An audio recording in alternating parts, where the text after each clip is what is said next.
Hello everyone, welcome to your channel blue hat junior. आप सभी का स्वागत है आपके अपने चैनल ब्लू हैट जूनियर पर। मैं संदीप सर आज आपको लेक्चर 2 में बहुत ही इंपॉर्टेंट टैग्स के साथ आप लोगों को बहुत इंपॉर्टेंट चीज़ें सिखाने वाला हूं बच्चों। तो तैयार हो जाइए और इस सेशन को पूरा देखना है। लेकिन मैं कहूँगा जिन बच्चों ने प्रीवियस क्लासरूम को नहीं देखा है वो एक बार लेक्चर 1 को ज़रूर देख लें ताकि उनको कोई दिक्कत ना आए करके। ठीक है, तो शुरू करते हैं। सबसे पहली चीज़ मैं आपको बताना चाहूँगा बच्चों, चैनल पर जाकर इस वेब डेवलपमेंट ट्यूटोरियल्स वाले प्लेलिस्ट को बुकमार्क कर लीजिए और इसको सेव कर लीजिए ताकि फ्यूचर में किसी भी तरीके का नोटिफिकेशन आपसे मिस ना हो जाए और साथ ही साथ आप इस सेशन को, इस पूरे सीरीज को बार बार रिवाइज कर सको। तो सबसे पहले क्या करेंगे, हम लोग हमारे पीसी में विजुअल स्टूडियो को शुरू कर लेंगे। तो यहाँ पर ये हमारा विजुअल स्टूडियो कोड शुरू हो गया है और यहाँ से मैं जाऊँगा एक्सप्लोरर में। एक्सप्लोरर से फोल्डर ओपन कर लेता हूँ मैं यहाँ पर। ओके,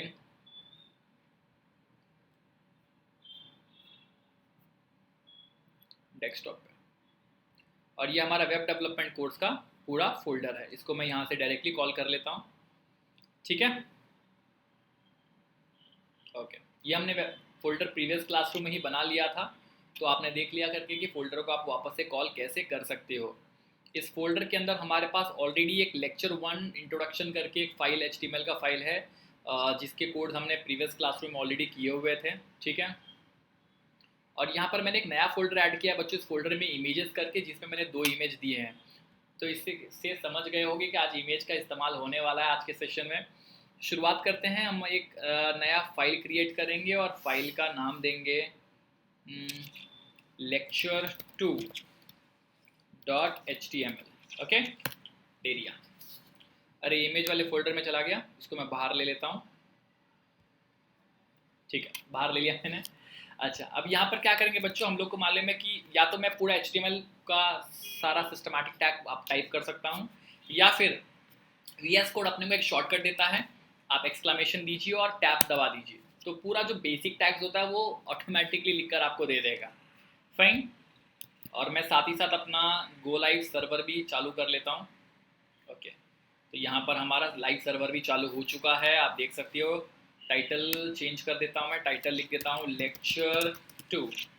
ओके, देखते हैं टाइटल। हाँ, ऊपर आप देख सकते हो इफेक्ट आ गया है, मतलब परफेक्टली कोड परफेक्टली काम कर रहा है, ये बात तो समझ में आ रही है यहाँ पर। ओके, और ये जूमिंग वाला प्रॉब्लम भी पिछले सेशन में थोड़ा इशू कर रहा था, तो आज ये इशू क्रिएट नहीं करेगा हमारे लिए। ओके, ये मैंने सॉल्व कर दिया यहाँ पर। फाइन, अब देखिए आप लोग यहाँ पर बॉडी में सबसे पहले हम लोग यूज करने वाले बच्चों हेडिंग टैग, H1 टैग। अब हेडिंग के 6 टाइप्स है। कितने टाइप्स है? 6 टाइप्स है। जैसे H1 है वैसे H2 है। और क्या होता है हेडिंग में बताऊंगा आप लोगों को। फिलहाल के लिए देखिए कि मैं क्या टाइप कर रहा हूँ। और H3 ले लिया मैंने, फिर H4 ले लेता हूँ मैं। ओके, इसी के साथ साथ H5 आ गया यहाँ पर, and here comes H6। Okay, तो आप देख सकते हैं यहाँ पर सारे के सारे हेडिंग टैग्स ले लिए, लेकिन बच्चों ये टैग्स किसी काम के नहीं। देखो आप आउटपुट में कुछ नहीं दिखाई दे रहा है। अब इसका यूज़ क्या है, तो मैं इस ओपन H1 और इस क्लोज H1 टैग के बीच में कुछ लिखता हूँ। लेट्स से मैं अपना नाम लिख देता हूँ। ठीक है, अब इसी चीज़ को मुझे बार बार लिखना है सारे इस हेडिंग्स के अंदर।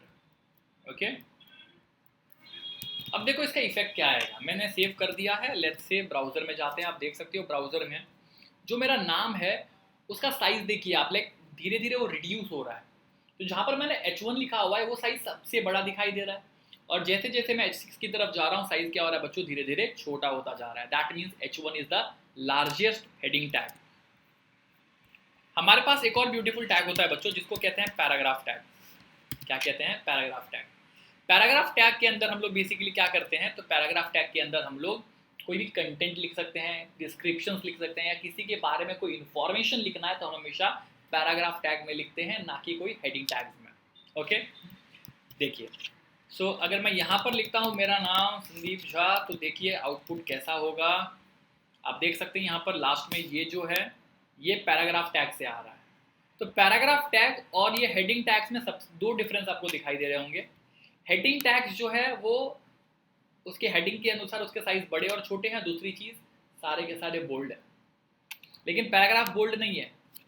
तो इसका मतलब ये नहीं करके कि आप कंटेंट को हेडिंग टैग के अंदर डाल दोगे सिर्फ इसके लिए क्योंकि आपको उसको बोल्ड करना है, ठीक है। बोल्ड करने के लिए आपके पास दूसरी चीज़ें हैं, ध्यान रखिएगा। अब यहाँ पर मैं एक शॉर्टकट भी आप लोगों को सिखाना चाहूँगा। जैसे ये बार बार मेरे को नहीं लिखने का है, ठीक है, ये बार बार मुझे नहीं लिखना है, तो मुझे सेम ही चीज़ अभी एक ही कंटेंट बार बार टाइप करनी है, तो मैं बेस्ट तरीका आपको देता हूँ। अगर आप विंडोज़ लैपटॉप या कंप्यूटर यूज़ कर रहे हो तो वहाँ पर आपके कीबोर्ड में एक ऑल्ट करके बटन होगा, और अगर आप मैक यूज़ कर रहे हो तो आपके कीबोर्ड में बच्चों एक ऑप्शन करके बटन होगा कमांड के जस्ट बाजू में। तो आपको क्या करना है, ऑप्शन बटन को क्लिक करके रखना है और माउस से सबके अंदर क्लिक करना है, मतलब जहाँ जहाँ पर आपको सेम कंटेंट को टाइप करना है। आप देखो तीनों जगह पर ब्लिंक हो रहा है। अब मैं अगर लिखूंगा संदीप झा तो देखो एक ही साथ 3 जगह पर टाइप हो रहा है बच्चों, है ना, एक बेस्ट शॉर्टकट, मज़ेदार शॉर्टकट बच्चों।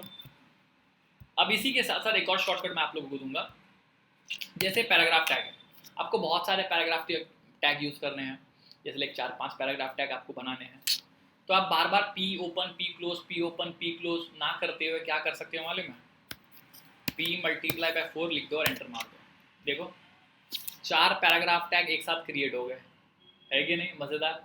तो ऐसे बहुत सारे शॉर्टकट्स होते हैं बच्चों, और इसी को इमिट कहते हैं जो स्टार्टिंग में आप एक्सक्लेमेशन के टाइम पर देखते थे कि हमको VS कोड बहुत सारे शॉर्टकट यूज़ करने के लिए देता है। बहुत सारे ऐसी चीज़ें हैं कि भाई आप थोड़ा ही लिखो, बाकी VS कोड आपके लिए कर देगा, है ना। आज के डेट में स्मार्ट बनने की ज़रूरत है, क्योंकि समय भी तो बचाना है, कम टाइम में अपने को मैक्सिमम आउटपुट देना है। ओके, हम क्या करने वाले हैं, ये 2-4 टैग्स को यूज़ करके एक छोटा सा प्रोजेक्ट जैसा कुछ बनाते हैं, ठीक है, तब मज़ा आएगा। लेट्स से यहाँ पर मैं क्या कर रहा हूँ, सबसे पहले एक इमेज इंसर्ट करूँगा आप लोगों के लिए। इमेज इंसर्ट करने के लिए मेरे पास टैग है बच्चों IMG, और फिर एक एट्रीब्यूट है SRC। टैब जैसे दबाऊंगा तो डबल इन्वर्टेड कॉमा आ गया। अब इस डबल इन्वर्टेड कॉमा में लिखना क्या है सर, तो डबल इन्वर्टेड कॉमा में बच्चों आपको आपका इमेज फाइल का पाथ डालना है। पाथ का मतलब हो गया उसका एड्रेस, आप समझ लीजिए भाई, तेरा पता होगा तभी तो मैं तेरे घर पे आऊँगा, है कि नहीं। चलिए, अब यहाँ पर मैंने सारे इमेजेस को बच्चों इस इमेजेस नाम के एक फोल्डर में रखा हुआ है, ठीक है। तो पहले आपको उस फोल्डर का नाम लिखना पड़ेगा, फिर फॉरवर्ड स्लैश देना पड़ेगा, और फिर आपको इमेज का नाम लेना है। तो मैं बिल गेट्स का नाम ले रहा हूँ यहाँ पर। नाम में भी खास ध्यान रखना कि जितने भी स्पेलिंग्स है अल्फ़ाबेट्स है, अगर स्मॉल है तो सारे स्मॉल होने चाहिए, कैपिटल है वहाँ पर तो यहाँ पर भी कैपिटल होनी चाहिए, जो भी एज इट इज़ नेम होने चाहिए। अगर एक अल्फ़ाबेट का भी एरर किया ना तो आपको आउटपुट नहीं आने वाला है। दूसरी चीज़, इमेज का एक्सटेंशन बहुत ज़रूरी है। मैंने यहाँ पर JPEG यूज़ किया है तो मैंने एक्सटेंशन में भी JPEG लिखा। अगर JPG होता तो यहाँ JPG लिखना होता, PNG होता तो PNG, GIF होता तो GIF। तो एक्सटेंशन बहुत ही इंपॉर्टेंट रोल प्ले करता है आपके इमेज के डिस्प्लेशन के लिए, ठीक है। अब देखो पहले चेक कर लेते हैं कि इमेज आया कि नहीं। तो वाओ, इमेज यहाँ पर आ चुका है बिल गेट्स का। ओके, इमेज को थोड़ा छोटा कर लें, काफ़ी बड़ा है, पूरा स्पेस ऑक्यूपाई कर लिया है इसने। तो मैं स्पेस देता हूँ और विड्थ लेकर इसको थोड़ा छोटा कर देता हूँ। लेट्स से पूरे इमेज का 30% कर देता हूँ उसका साइज। देखिए छोटा हो गया। ओके, अब इनको एक हेडिंग दे देते हैं, मतलब इनके बारे में थोड़ा सा लिख देते हैं। अपन लिखते हैं भाई H2 टैग में लिखेंगे। H2 टैग में क्या लिखेंगे सर, लिखते हैं Bill Gates founder of Microsoft corporation, ठीक है। चलिए यहाँ पर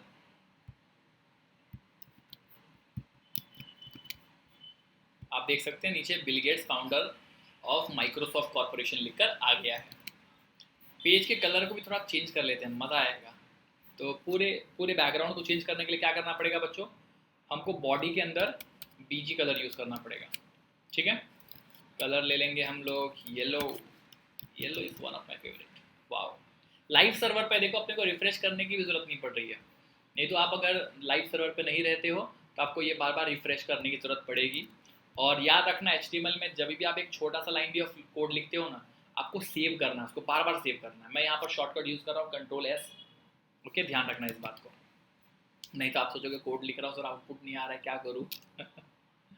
चलिए, अब यहाँ पर हेडिंग दे दिया, एक पैराग्राफ ले लेते हैं, मतलब थोड़ा यार इनके बारे में इंफॉर्मेशन भी तो होना ज़रूरी है ना, राइट। तो मैंने पैराग्राफ टैग बना दिया, और बिल गेट्स के बारे में इंफॉर्मेशन तो इंटरनेट पे बहुत सारा है, बिल गेट्स विकी ले लेता हूँ। देखिए यहाँ से, ठीक है, तो पैराग्राफ के अंदर कॉपी पेस्ट। ओ, अब देखिए जो पूरा पूरा पैराग्राफ है ये एक्चुअली 2 लाइन में आ गया पूरा। अब इतना सारा स्क्रॉल कौन करते बैठेगा भाई, हमको उतने में ही दिखा दो जितना हमारा स्क्रीन दिख रहा है।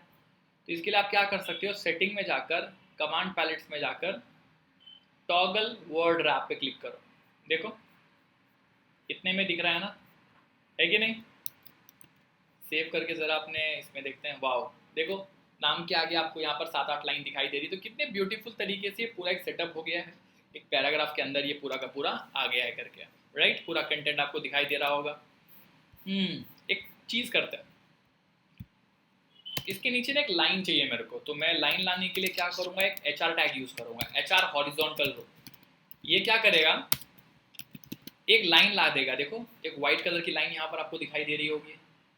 तो ये एक सिंगल लाइन, देखो मैंने कौन से टैग से लिया बच्चों, HR टैग से। और याद रखना HR टैग को क्लोज करने की ज़रूरत नहीं पड़ती है, इससे पहले हमने इमेज टैग को भी देखो क्लोज नहीं किया कहीं पर, है ना। अब इन दोनों टैग को छोड़कर सबको क्लोज किया था, लेकिन इन दोनों को क्लोज नहीं किया। तो मैंने शुरुआत में एक बात कही थी कि HTML में लगभग सारे टैग को क्लोज करना पड़ता है, तो ये वो कुछ टैग है जिसको क्लोज नहीं करना पड़ता है बच्चों, ध्यान रखिएगा इस बात को। आगे बढ़ते हैं, और इसके नीचे एक मज़ेदार चीज़ आपने देखा होगा, बहुत सारे वेबसाइट में नीचे लिखा होता है कॉपीराइट एंड ऑल, और एक कॉपीराइट का सिग्नेचर होता है। तो वो कॉपीराइट का साइन आता कैसे, एंड COPY, और देखो सेमीकोलन डाल दिया मैंने। इसको सेव करता हूँ, और ये देखिए आप नीचे बॉटम में कॉपीराइट का साइन देख सकते हैं, है कि नहीं। यहाँ पर हमने कॉपी लिखा हुआ है एंड के साथ, लेकिन यहाँ पर एक सिंबल आ गया, है कि नहीं ब्यूटी। ऐसे बहुत सारे सिंबल है बच्चों। ओके, अब देखिए यहाँ पर मैं लिख देता हूँ ब्लू हैट JR 2021, है ना, कॉपीराइट है यार अपना इसके ऊपर। अच्छा लगता है, आप अपना खुद का नाम लिखिएगा जब भी आप बना रहे हो, अपना नाम लिखिएगा कि कॉपीराइट 2021, है ना, इसी साल बनाया है।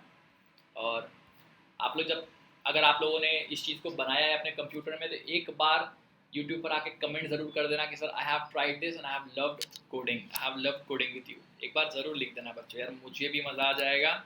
चलिए इसी के साथ आगे बढ़ते हैं। अब 2 चीज़ के बारे में डिफरेंस बताना चाहूँगा बच्चों, एक वर्ड होता है टैग और दूसरा होता है एट्रीब्यूट। बहुत लोगों को इन दोनों के बीच का डिफरेंस नहीं पता होता, तो अगर आप बिगिनर है तो चलिए मैं आपको बताऊँ बच्चे टैग और एट्रीब्यूट का क्या डिफरेंस है, और जो बिगिनर नहीं है वो उसको थोड़ा भगा सकते हैं, 10 सेकेंड आगे फॉरवर्ड कर सकते हैं। ये जो एंगल ब्रैकेट है ना, जहाँ पर शुरू होता है ये, उसके बाद जो सबसे पहला वर्ड आप देखते हो ना, जो ब्लू कलर में आपको दिख रहा है, ये सारे के सारे बच्चों टैग्स है। क्या है, टैग है। और इस टैग के बाद जो वर्ड होता है ना, उसको एट्रीब्यूट कहते हैं। तो देखो डॉक टाइप का एट्रीब्यूट ये HTML है, इस HTML का एट्रीब्यूट ये लैंग्वेज है LANG। मेटा का देखो, ये वाले मेटा का एट्रीब्यूट कैरसेट है, ये वाले मेटा का एट्रीब्यूट देखो HTTP इक्विप है। और ये कंटेंट जो है ना, ये भी एक मेटा, ये कंटेंट जो है बच्चों देखो, इस वाले मेटा टैग के पास 2 एट्रीब्यूट्स है, 1 एट्रीब्यूट एंड 2 एट्रीब्यूट।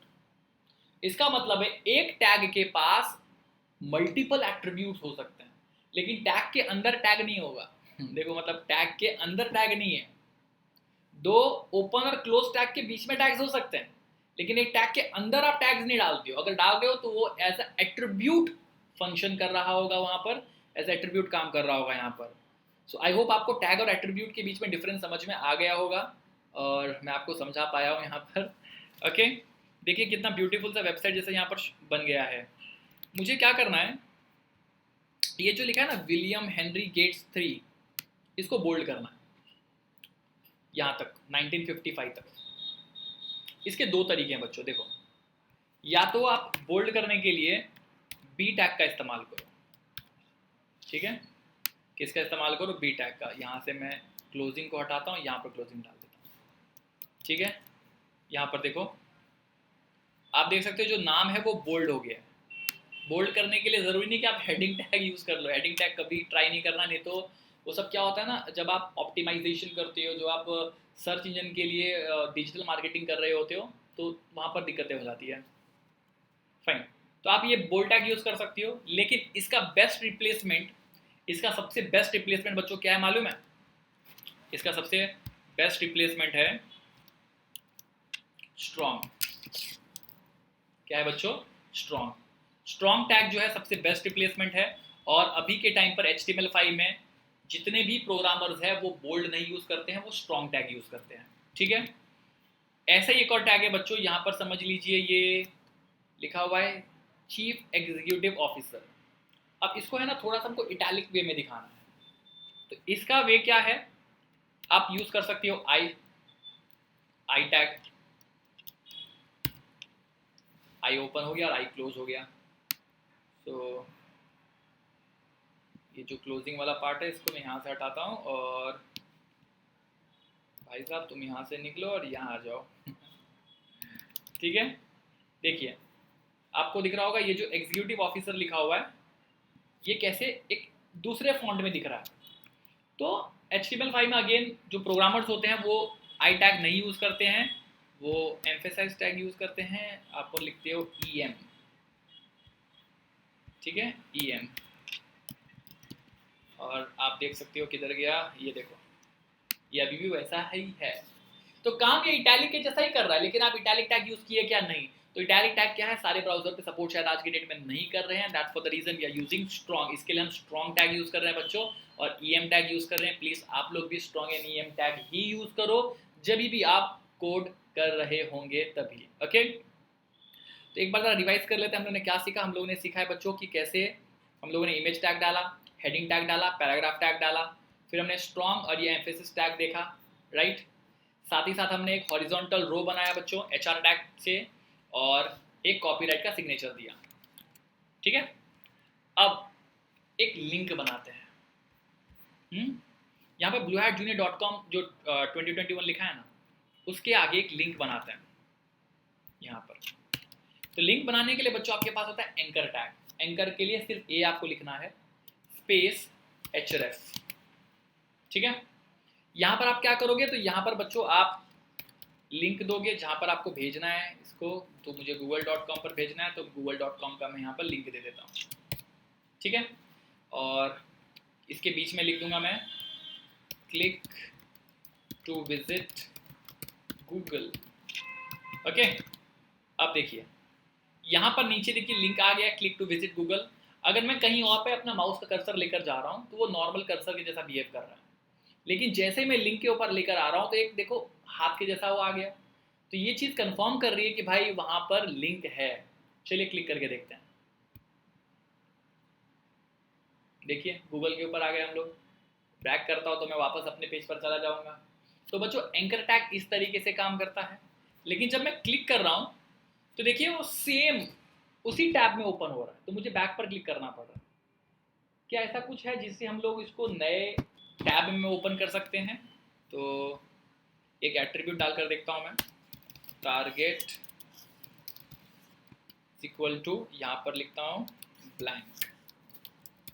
ठीक है, चलिए देखते हैं। देखो अब मैं क्लिक कर रहा हूँ तो देखो मेरा कोड यहाँ पर है और ये एक नए टैब में खुला, दैट इज एक ब्लैंक टैब में जाकर ओपन हो रहा है। तो आई होप आपको बच्चों, देखो एंकर टैग के अंदर मैंने यहाँ पर दो एट्रीब्यूट्स आपको बनाना सिखाया, एक href एट्रीब्यूट और दूसरा टारगेट एट्रीब्यूट। अच्छा, इमेज के बारे में एक और चीज़ आप लोगों को बताना चाहूँगा जो मुझे लगता है बहुत ज़रूरी है। देखिए इमेज के अंदर मैंने एक सोर्स एट्रीब्यूट बताया, एक विड्थ एट्रीब्यूट बताया। तो सोर्स बेसिकली क्या कर रहा है, एड्रेस दे रहा है, मतलब कहाँ पर इमेज है उसको लेकर आ रहा है। विड्थ से आप साइज को छोटा बड़ा कर पा रहे हो। एक और टैग बहुत बहुत ज़्यादा इंपॉर्टेंट है, इसको बोलते हैं ऑल्ट टैग। क्या बोलते हैं बच्चों? Alt tag. अब ये ऑल्ट टैग क्या है? ऑल्ट टैग वो टैग होता है कि कल को अगर आपका इमेज डिस्प्ले ना हो कोई रीज़न की वजह से, लेट्स से मैं इसका नाम चेंज कर देता हूँ, गेट्स में एक और एस डाल देता हूँ। ठीक है, अभी गेट्स में एक और एस दे दूंगा तो देखो क्या होगा, इमेज गायब। ब्राउजर में चले जा बेटा, गो लाइव। ठीक है, देखो इमेज चली गई, नहीं है, राइट? क्यों? क्योंकि वैसा कोई इमेज एग्जिस्ट ही नहीं करता। तो उस जब टाइम पर क्या होता है, कभी कभी क्या होता है, कुछ लोगों का इंटरनेट स्लो होता है, इंटरनेट स्लो होने की वजह से इमेज लोड ही नहीं होता है। तो इमेज जब लोड नहीं होता है ना, तो अल्ट के अंदर जो भी आप टेक्स्ट लिखते हो वो उसको टेक्स्ट दिखाई देगा। तो मैं लिखता हूँ यहाँ पर, बिल गेट्स का इमेज था भाई। ये देखो, दिख रहा है आपको? एक छोटा सा आपको दिख रहा है ब्रोकन इमेज, को ब्रोकन इमेज बोलते हैं, उसके बाजू में टेक्स्ट लिखकर आ गया है। तो यूजुअली वो टेक्स्ट वो होता है जो इमेज को डिस्क्राइब कर रहा होता है। तो अगर यूजर को स्लो इंटरनेट की वजह से इमेज लोड नहीं हो पाया, तो वो उस टेक्स्ट को देखकर ये बात समझ सकता है कि वहां पर किस चीज का इमेज था। ओके फाइन, ये हमारे बिल्ली भाई का इमेज था, बिल्ली gets. Okay, so I hope my dear students, आप लोगों ने आज के सेशन को एंजॉय किया होगा। नेक्स्ट सेशन में हम लोग और भी बहुत सारे बेहतरीन टैग्स डिस्कस करने वाले हैं। इसी तरीके से बने रहिएगा आपके अपने चैनल पर, blue hat junior. Thank you so much for attending to this session.